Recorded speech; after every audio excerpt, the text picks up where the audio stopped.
Hello all of you. आज हम लोग टॉपिक रिवाइज करने जा रहे हैं, that is financial statement of banking company.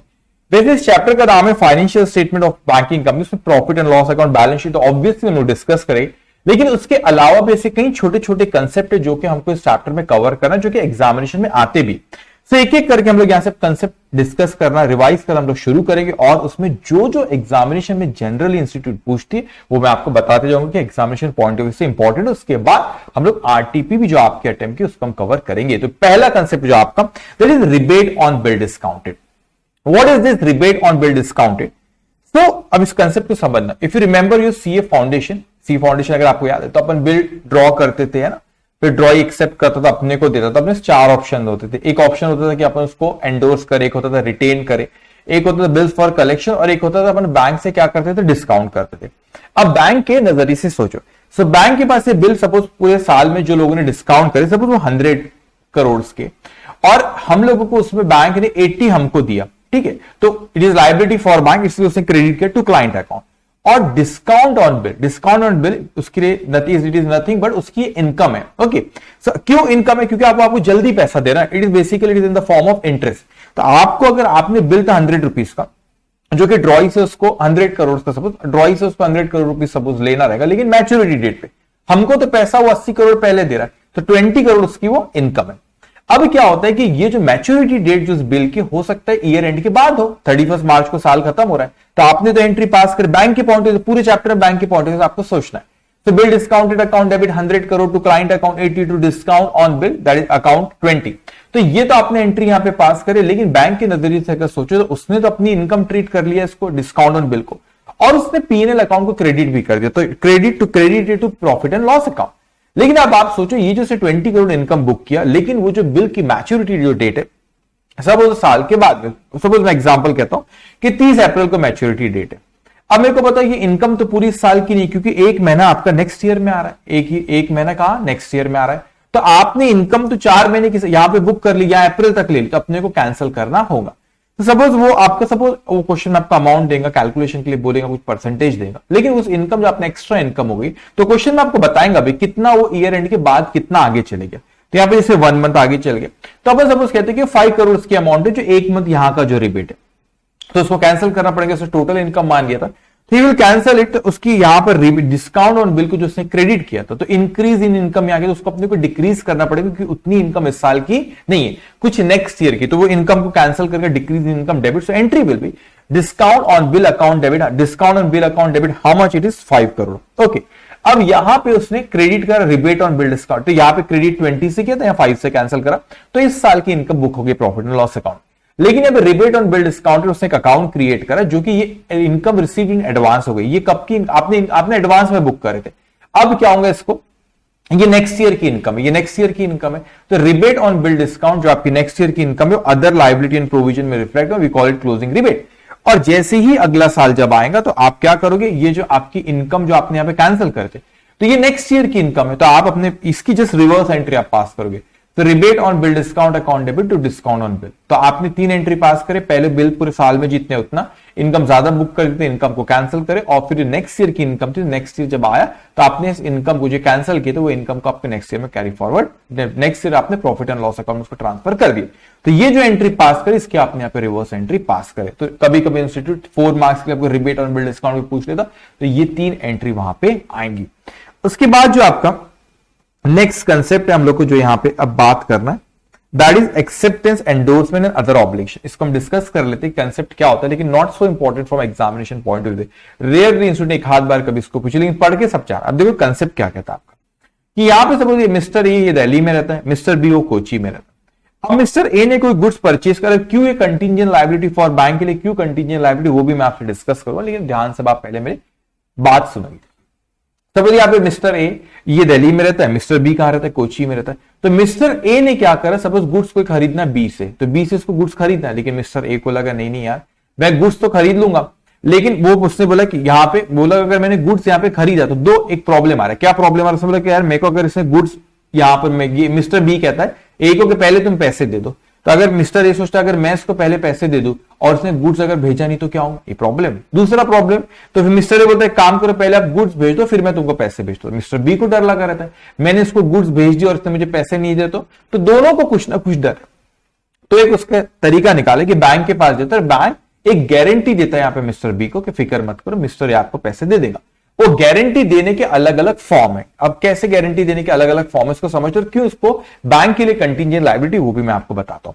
अब देखो पहला जो गारंटी देने का फॉर्म है that is acceptance. What is this acceptance? कि bills of exchange accepted on behalf of client mister A by bank. अभी क्या हुआ कि यहां पे बैंक ने क्या करा, बिल एक्सेप्ट करा बिल्स ऑफ एक्सचेंज एक्सेप्ट करा on behalf of mister A.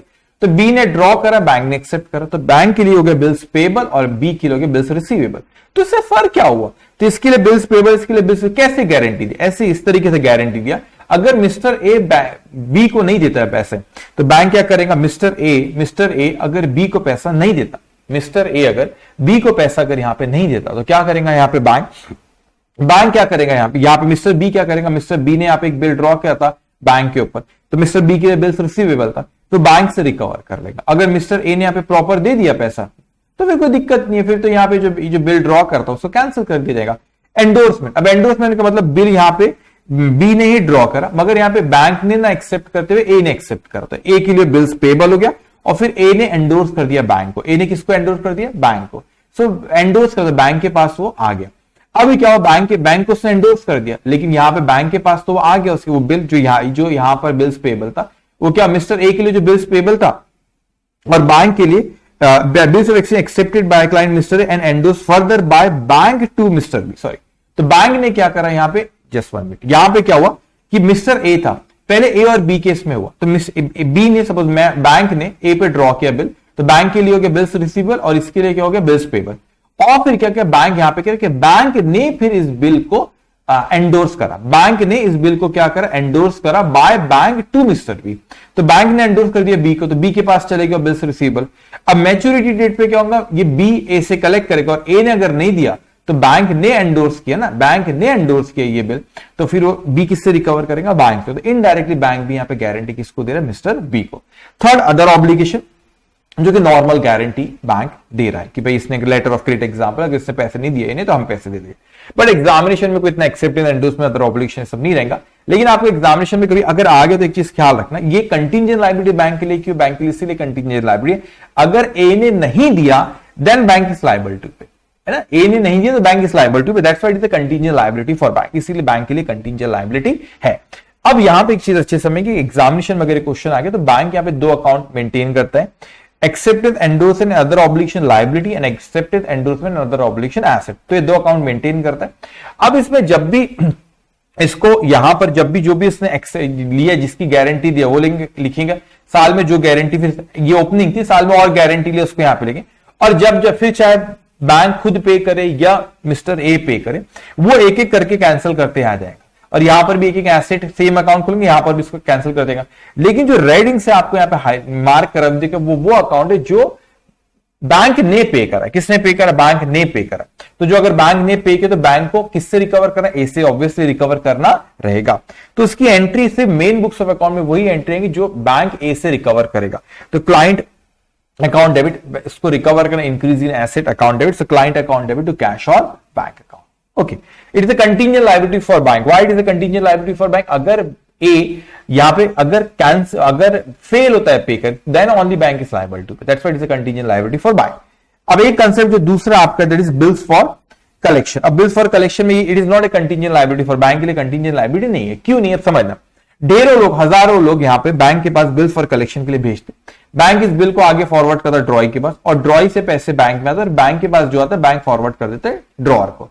Bank एक मीडिएटर का रोल प्ले कर, अगर यहां पर मिस्टर बी बैंक को पैसा नहीं देता है तो बैंक भी मिस्टर ए को पैसा नहीं देगा, तो इसलिए ये बैंक के लिए कोई कंटीजेंट लायबिलिटी होती नहीं है। तो यहां पर भी bills for collection asset, bills for collection liability से 2 अकाउंट मेंटेन करते और जैसे जैसे वो बिल आते जाते उसको कैंसिल करते जाते। ओके, तो उस तरीके से आपको कैंसिल करना देगा। लेकिन एक और चीज, लोग जो बैंक से पैसा आता है वो बैंक में जो पैसा आता है बैंक को आगे वो फॉरवर्ड करा था मिस्टर ए को, तो उसकी वो मेन बुक्स ऑफ अकाउंट में एंट्री पास करता है। क्या एंट्री पास करता, उसके पास पैसा आया तो वो एंट्री पास करता कैश और bank account debit and he is liable to pay to Mister A. तो टू क्लाइंट अकाउंट, वो दैट इज मिस्टर है, टू क्लाइंट अकाउंट, जो भी पैसा बैंक के पास है that bank is liable to Mister, तो उसके बाद आएंगे और वो चले जाएगा, ठीक है। तो वो cash account debit and he is liable to pay, तो क्लाइंट जो भी उसके अकाउंट को क्रेडिट कर देगा। अब उसके बाद नेक्स्ट चीज आप जो ख्याल रखेंगे, दो तरह की एसेट होती है, performing asset and non performing asset. Examination में आप दे विल टेल यू कि परफॉर्मिंग की नॉन परफॉर्मिंग, बस इतना याद रखना परफॉर्मिंग एसेट जो होती है वो अर्न बेसिस पे रिकॉर्ड करते हैं, मगर जो नॉन परफॉर्मिंग एसेट जो एनपी होती है उसके बारे में मैं आगे आपसे कहूंगा, वो आप कब रिकॉग्नाइज करते हैं, सिर्फ रिसीव बेसिस पे, जो उस पे जो भी इंटरेस्ट होता है एनपीए पे उसको रिसीव बेसिस पे ही हम रिकॉग्नाइज करते हैं, अदरवाइज उसको रिकॉग्नाइज करते नहीं है। इस पॉइंट को आप ख्याल रखिएगा। अब बड़ी इंपॉर्टेंट सी चीज मैं आपसे कहने जा रहा हूं, ये जो आपके प्रोविजन एंड एडवांसेस, अब इसको आप अच्छे से समझ, जो नॉन परफॉर्मिंग एसेट्स जो होती है आपको दे विल गिव इन क्वेश्चन में आपको नॉन परफॉर्मिंग एसेट देंगे और 90 डेज हो गए नॉन, ठीक है। अब क्या होगा कि यहां पे ये इंपॉर्टेंट एग्जामिनेशन पॉइंट जो आपको चार्ट स्क्रीन पे दिख रहा है। अब मेरे को जब यहाँ पे प्रोविजन बनता है, अपन क्या होता है नॉर्मली जब अपन प्रोविजन बनाते हैं नॉर्मल अदर देन बैंकिंग के, just we create provision, so 5% provision for doubtful है, 4% whatever they give us in question हम उतना बना लेते हैं। But in case of bank जैसे बैंकिंग रेगुलेशन एक्ट वो हमसे कहता है कि आपको कितने परसेंटेज प्रोविजन का क्रिएट करना है, वो अपने को क्वेश्चन में कहता है, उतने ही परसेंटेज हम लोग को प्रोविजन क्रिएट करना होता है। तो कितने परसेंटेज अब एक एक करके मैं डिस्कस करें। एक होती है स्टैंडर्ड एसेट, स्टैंडर्ड एसेट का मतलब होता है वो परफॉर्मिंग एसेट है, उसमें कोई भी दिक्कत नहीं है, तो does not disclose any problem, does not carry more than normal risk, normal risk से ज्यादा उसमें कुछ होता भी नहीं है, and not a non performing asset, वो एनपीए नहीं होती। और 90 डेज होगा तो एनपीए हो जाता है अगर आप ड्यू डेट तो नहीं दे रहे, तो अब समझेंगे यहाँ पे। तो नॉर्मल बेसिस पे इवन दो इसको हम स्टैंडर्ड एसेट कहते हैं, इवन दो स्टैंडर्ड एसेट है तो भी हम इसको स्टैंडर्ड एसेट, लेकिन इसमें हम कितने परसेंट प्रोविजन क्रिएट करते हैं, हम इस पे क्रिएट करते हैं provision, how much provision we create, just give me 1 minute,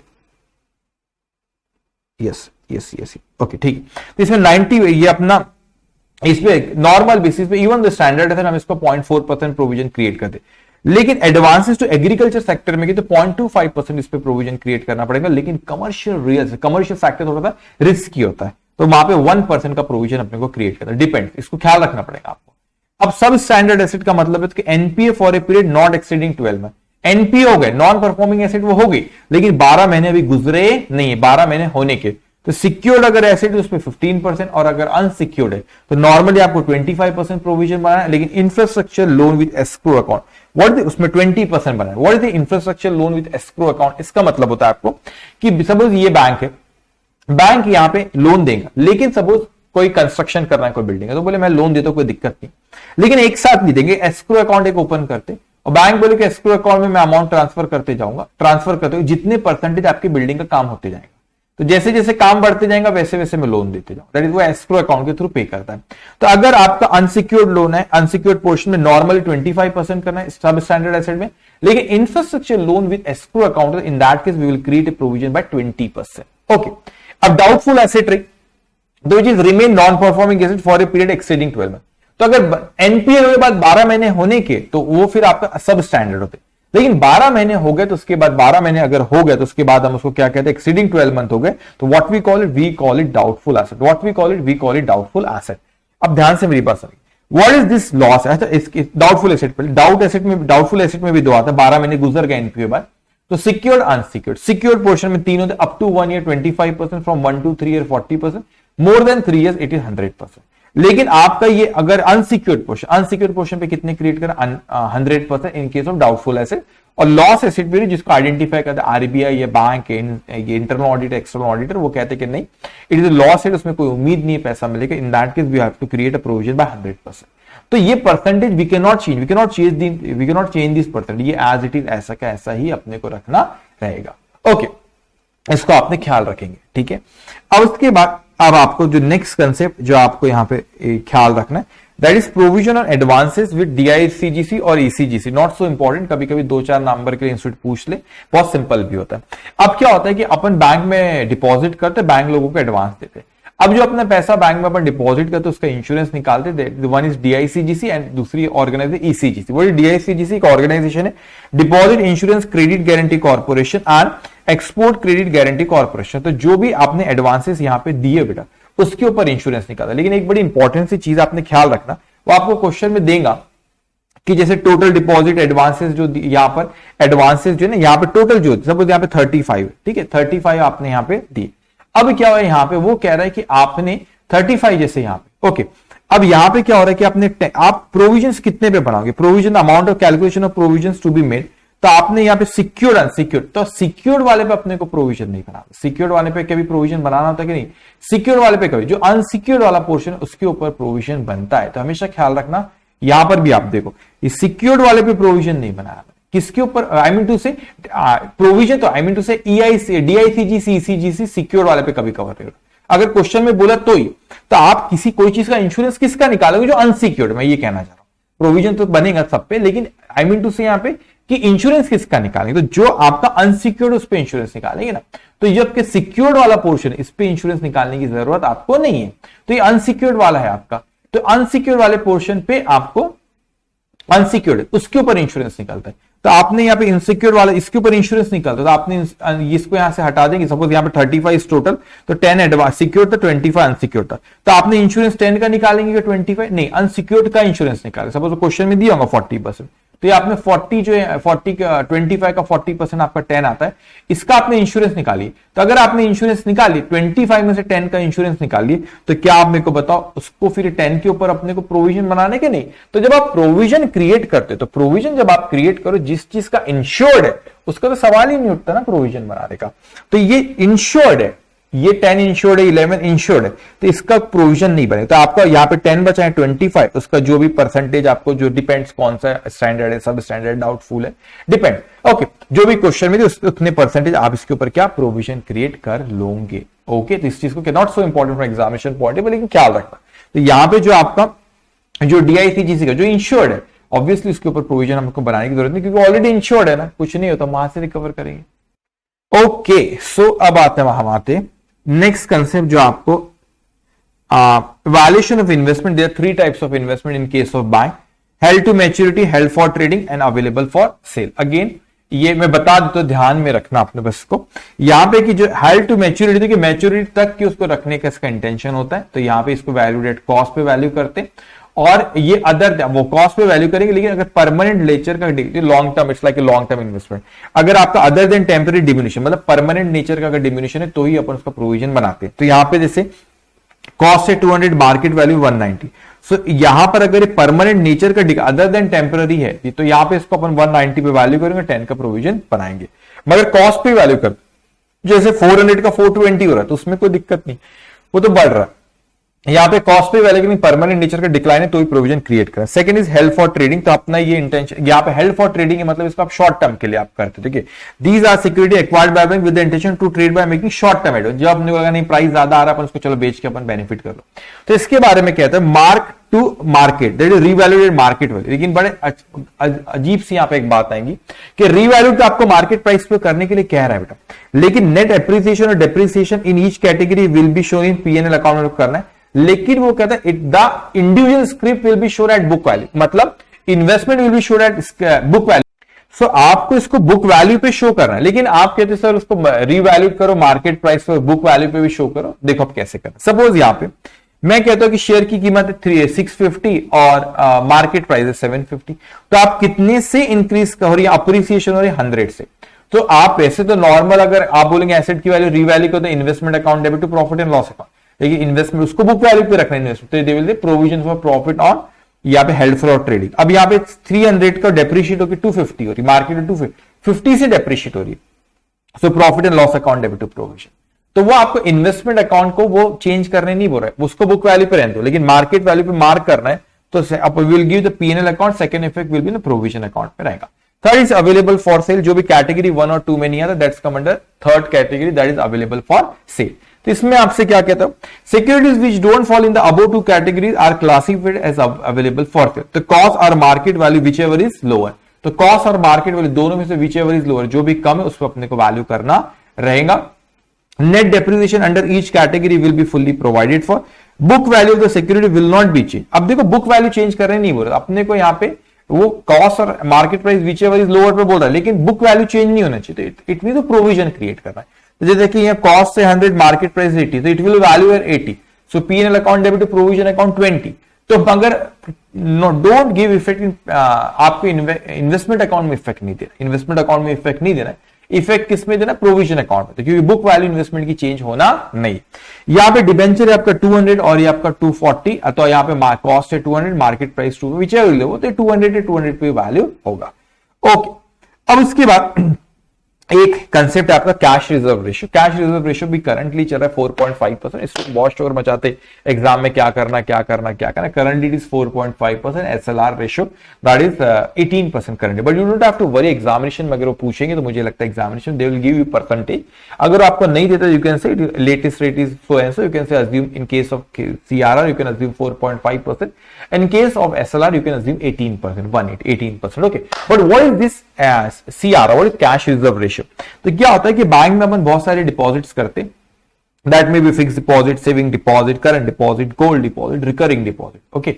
So यहाँ पर जब आप डिपॉजिट करते, some are demand deposit and some are time deposit, तो जब आप इसको डिपॉजिट करते तो बाय लॉ ऐसा होता है कि बैंक पूरा का पूरा पैसा ये एडवांस से इसमें लोगों को नहीं दे सकता। इस जो भी डिपॉजिट इसके पास है करंट अकाउंट के फॉर्म में आरबीआई के पास अपने करंट अकाउंट मेंटेन करता है और डिपॉजिट का 4.5% वो आरबीआई के पास जमा करता है। That is cash reserve ratio. तो कभी क्वेश्चन में पूछ सकता है, तो they will give you deposit, just you have to calculate the total and multiply by 4.5%, that is cash reserve ratio that the bank should maintain with RBI, reserve bank of India. Now second concept is SLR. What is this SLR? कि SLR के case में और CRR में difference समझ। आप ये deposit जमा करते, लेकिन सीआरआर के केस में आप कैश आरबीआई के पास जमा करते इन करंट अकाउंट, लेकिन एसएलआर जो स्टैट्यूटरी लिक्विडिटी रेशियो था उसमें क्या होता है कि आप कैश नहीं जमा कराते, आप liquid asset that may be है, मतलब liquid asset that may be cash, that may be cash with other bank आपके पास है, या मनी एट कॉल या गोल्ड, लिक्विड एसेट आप मेंटेन करते हो। लिक्विड एसेट ये ना आप आरबीआई के पास जमा करते हो, ये जरूरी नहीं कि आप ये एसएलआर आपका आरबीआई के पास नहीं, ये आपके उसके बाद लिक्विड एसेट आपके पास रहना चाहिए। That liquid asset is 18%, that may be in the form of cash, that may be cash with other bank, that may be money at call, that may be gold, any liquid asset that should be. Now current rate SLR rate is 18%, but what happened in case of the CRR? In the case of CRR we maintain with RBI in the form of current account. So in case of CRR we maintain in RBI, we have a current account in RBI, bank has a current account in RBI and they have to maintain in the form of cash, they have to deposit the amount in their current account that we maintain with RBI. But what happened in case of SLR? In case of SLR they have to maintain a liquid asset with themselves. The liquid asset may be in the form of cash, it may be cash with other bank, it may be a money at call, it may be gold, any liquid asset, but that is SLR. That is what happened otherwise. The bank क्या करेगा, पूरा का पूरा advance ही दे देगा लोगों को, बाहर लो loan लो, हमारे पास बहुत पैसा है, अरे खुद के पास भी रहना चाहिए, कभी कुछ हो गया तो फिर अर्जेंसी के लिए होना चाहिए, तो कैन नॉट वो ऐसा पूरा का पूरा पैसा बाहर ट्रांसफर नहीं कर सकता। That is statutory liquidity ratio. अब एक कंसेप्ट आपको जिसमें सीखना है, that is capital adequacy ratio. ये एनबीएफसी में भी होता है, लेकिन एनबीएफसी में इंस्टीट्यूट कभी नहीं पूछती, वो पूछेंगी तो आपको इंस्टीट्यूट पूछती तो बैंकिंग के हिसाब से पूछती है।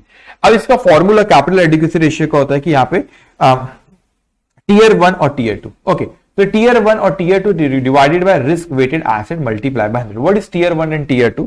टीयर 1 में क्या क्या चीजें आती है? टीयर 1 कैपिटल में इसका अकाउंट से कोई लेना देना, अभी इसका एक तरीका फॉर्मूला है, वो देखो आपको कैसे कैलकुलेट करना है। So paid up equity capital plus statutory reserve plus securities premium plus capital reserve arising out of surplus in sale of asset other free reserve, ये आपने सारे arising out of surplus in sale of asset means revaluation reserve नहीं, आप वहां पे मत consider कर लो, okay, that is not sale of asset, okay. So यहाँ पे टोटल है, इसमें से आपको माइनस करना है intangible asset, equity investment in subsidiaries, current and brought forward को लॉसेज, ये आप माइनस करेंगे, आपका आ गया टीयर 1।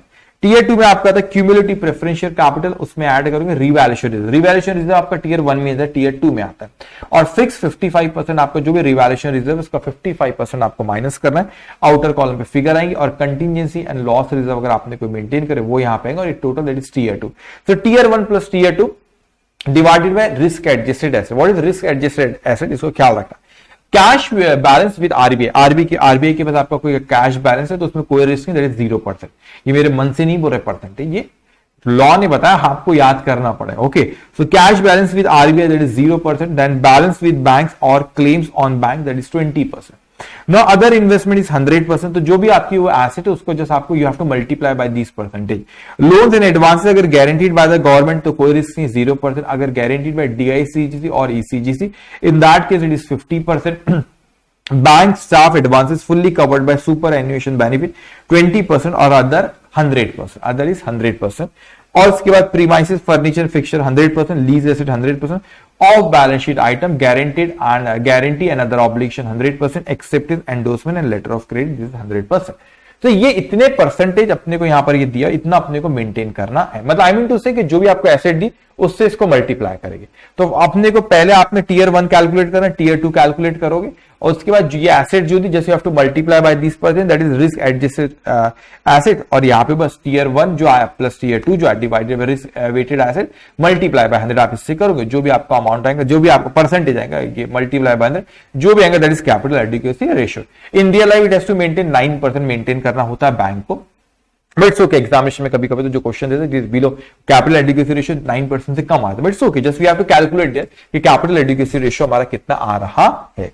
ओके, अब उसके बाद जो नेक्स्ट आपका जो है that is profit and loss account and balance sheet. तो प्रॉफिट एंड लॉस अकाउंट जो होता है इसका एक फॉर्मेट होता है। तो आपने शेड्यूल 3 जो रहता है वो हमारे लिए कंपनीज के लिए होता है, लेकिन बैंकिंग से एप्लीकेबल नहीं होता। तो स्पेसिफिक एक्ट अगर कोई बताता है कि वो किस तरीके का फॉर्मेट उस एंटिटी का होना चाहिए, उसको शेड्यूल 3 एप्लीकेबल नहीं होता। जैसे बैंक के लिए बताया, तो बैंक के लिए आप you can not even change this schedule number, ये एज इट इज रहेगा। In case when we prepare the financial statement in case of normal company we add number of notes to account. So whenever we see some adjustment, just we have to prepare notes to account. But in that case, we cannot add additional notes to account, or we cannot change these numbers. It is fixed. So what is here in case you can see the interest first is the income. So in P&L account, it is form B. Then we come to balance sheet as well. So income आपकी यहाँ पे interest earn कितना था आपका interest जो भी earn हुए, तो that is schedule number 13. Other income आपको schedule number 14 में आएगा. अब इंटरेस्ट अर्न कब होता है बैंक के पॉइंट ऑफ व्यू सोचो, तो अगर कोई सीसी लिमिट उसने किसी को सीसी लिमिट उसने इंटरेस्ट अर्न किया, डिमांड ड्राफ्ट डीडी है तो ये लोन दिया किसी को, ये बिल ऑन डिस्काउंट और बिल डिस्काउंट, ये सारे के सारे लिए उसके लिए इंटरेस्ट होता है। इंटरेस्ट या अदर इनकम, बैंक की मेन इनकम इंटरेस्ट होती है, ये आगे उसकी। अब यहाँ पे उसके एक्सपेंडिचर की बात करते हैं। इंटरेस्ट एक्सपेंडिचर जब आपने पैसा जमा करा फिक्स डिपॉजिट या saving account, okay, so current account पे तो जनरली यहाँ पे बैंक इंटरेस्ट नहीं था, बट इट्स ओके, कभी क्वेश्चन में दे दिया तो यहाँ पे उसके लिए एक्सपेंस है, क्योंकि बैंक उस पर इंटरेस्ट देगा। यहाँ पे इंटरेस्ट के एक्सपेंस, उसके बाद ये अदर एक्सपेंसेस वो लिखेंगे और प्रोविजन कंटिजेंसी। तो ये इनकम हो गई, ये एक्सपेंस हो गए, इनकम माइनस एक्सपेंस। ये प्रॉफिट फॉर द ईयर रहा तो वो भी ले लेना, फिर प्रॉफिट ब्रॉट फॉरवर्ड आगे आपका, उसमें से अगर स्टैट्यूटरी मैंडेटरी 25% आपको ट्रांसफर करना ही है, और जो बचेगा that is carry forward to balance sheet. तो ये हुआ आपका पीएनएल अकाउंट है, बड़ा simple institute PNL account. This is important from examination point of view, that is rebate on bill discount, जो पहला पॉइंट सिखाया is also important. It is observe that ये जनरल इंस्टीट्यूट पीएनएल अकाउंट पे पूछती है examination में, तो आपने पीएनएल अकाउंट पे जरूर, जब आपको 1.5 डे मिलता है अगर आप बोथ ग्रुप दे रहे हो तो आपको एडवांस अकाउंटिंग, उसमें ख्याल से सिर्फ आपने इसको स्पेशली आपने बहुत अच्छे से करना कि पीएनएल अकाउंट के क्वेश्चन। ओके, आरटीपी पीएनएल का दिया, मैं उस पर आता हूं, लेकिन बैलेंस शीट पे इंस्टीट्यूट मैंने ऑब्जर्व किया कि मैंने देखा नहीं कि कभी इंस्टीट्यूट ने बैलेंस शीट के ऊपर क्वेश्चन पूछी, मतलब इन case of banking balance sheet में बैलेंस शीट के ऊपर क्वेश्चन जनरली इंस्टीट्यूट पूछती नहीं है। लेकिन आपने ख्याल रखना, शेड्यूल नंबर से ख्याल रखना कि उसमें यहाँ पे capital schedule number 1, reserve and surplus schedule number 2, deposit schedule number 3, borrowing schedule number 4, other liability and provision schedule number 5। अब उसके बाद cash and bank balance with RBI schedule number 6, then balance with bank and money at call and short notice schedule number 7, investment 8, advances 9, fix asset 10, other asset 11 and contingent liability. ये schedule not so important from examination point, देख के चले जाना भाई, बस लेकिन institute generally नहीं पूछती, वो पूछती है पीएनएल अकाउंट पे। ठीक है, इतना ही सारे डिस्कशन ये पॉइंट्स है आपके किसमें, बैंकिंग में, सारे पॉइंट्स मैंने कवर कर, प्रोविजन एंड ऑल।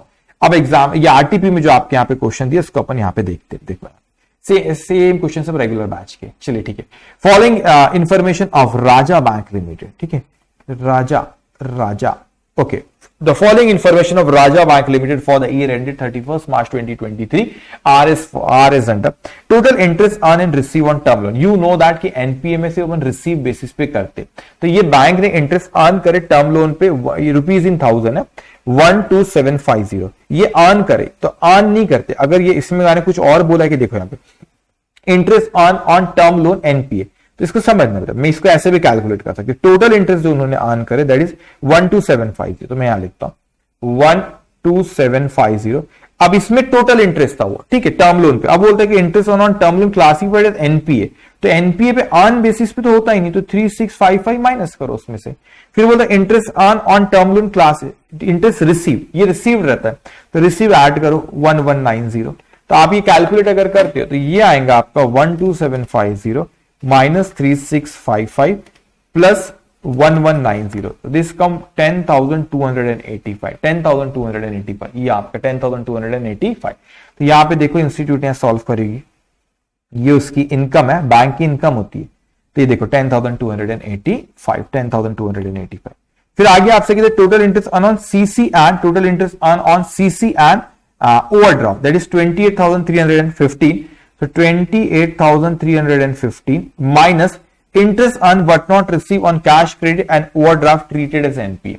तो अब आपका interest earn but not receive, तो अर्न बट नॉट रिसीव, तो ये जो आपके दोनों का डिफरेंस था ना, ये basically interest but not receive ही था वो। तो interest earn but not receive, तो वैसे भी आप रिसीव बेसिस पे ही करते, तो इसको आप माइनस करेंगे 4615, सो 28,315 माइनस 4615, तो 23,700, यहाँ पे 23,700।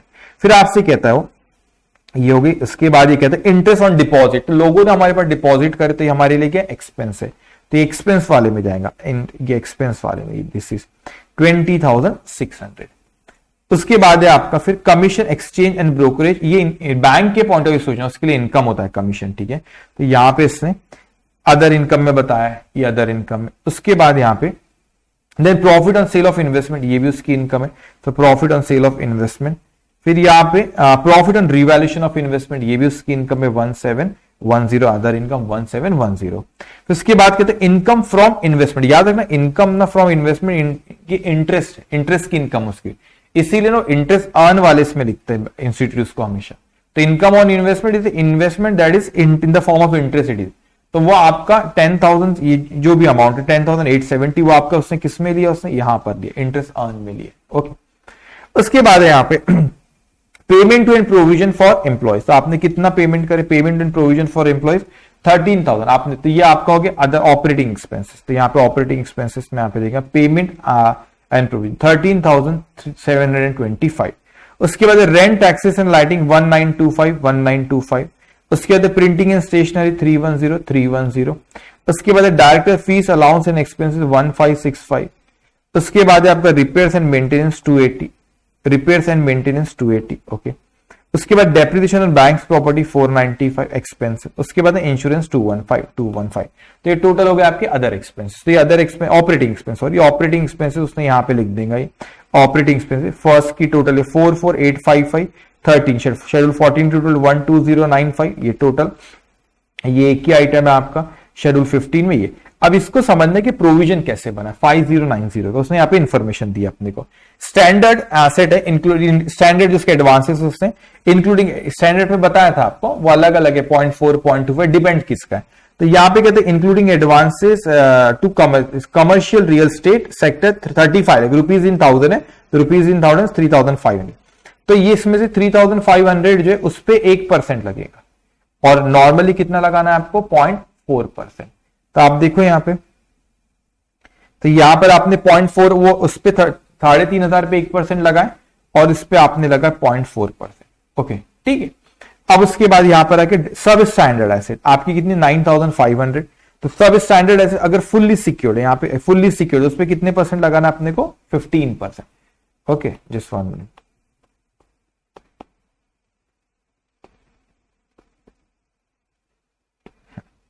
देखो तो यहां पर देखिएगा, यहां पे सब स्टैंडर्ड सिक्योर्ड है कितने परसेंट 15%। उसके बाद आप यहां पे देखेंगे doubtful asset not covered by security, doubtful asset which is not covered by security, देखो doubtful which is not unsecured, उस पर कितना लेना अपने को 100%। तो आप यहां पे देखोगे उस पर इसने ले लिया 100%। उसके बाद आपका next is doubtful asset covered by security for 1 year, मतलब सिक्योर्ड है बट अप टू 1 ईयर, तो कितने परसेंट है 25%। और उसके बाद आपका लॉस है उस पे होता है 100%, तो उस पे उसने ले लिया 100%। तो ये आ गया आपका प्रोविजन का अमाउंट टोटल 5090। तो आपने यहां पर लिखे 50, ये आ गया आपका वेयर इट इज 5090 प्रोविजन। तो टोटल आपका यहां पर हो गया। तो आपने यहां पे ये अदर टोटल इनकम और ये एक्सपेंस उसमें से माइनस कर तो प्रॉफिट आएगा। ये आरटीपी का क्वेश्चन है, बहुत सिंपल क्वेश्चन है, ठीक है। तो this is all about financial statement of banking company. Examination के 1.5 डे इसी तरह आपको रिवाइज करना, मेन क्वेश्चन सबके एक फटाफट देखना, और मेनली यहां पर आपने इसको जरूर पीएनएल अकाउंट को ध्यान में रखना है, इंस्टीट्यूट जनरली इस पे क्वेश्चन पूछती है। तो this is all about financial statement of banking companies revision.